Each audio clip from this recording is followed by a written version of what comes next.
Flight ni Pope Francis posibleng i-divert sa Mactan Cebu Airport kung dili makalanding sa Leyte tungod sa hulga sa panahon. Si Transportation Department Secretary Emilio Abaya o Defense Secretary Voltaire Gazmin mibiyahe dinhi sa Sugbo kagahapon aron inspeksyonon ang mga pasilidad sa Mactan International Airport.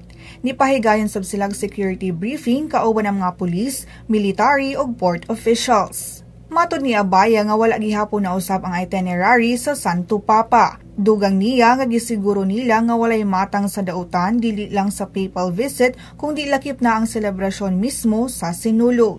Samtang si Andrew Aqua Harrison, Chief Executive Advisor sa GMR Megawide Cebu Airport Corporation, nipasalig nga nagpatuman silang hugot nga seguridad alang sa mga biyahe sud o gawas sa Sugbo. Sigo niya nga wa pa silang gipahibaw sa mga posibleng stopover, apan andam sila sa pagbisita ni Pope Francis.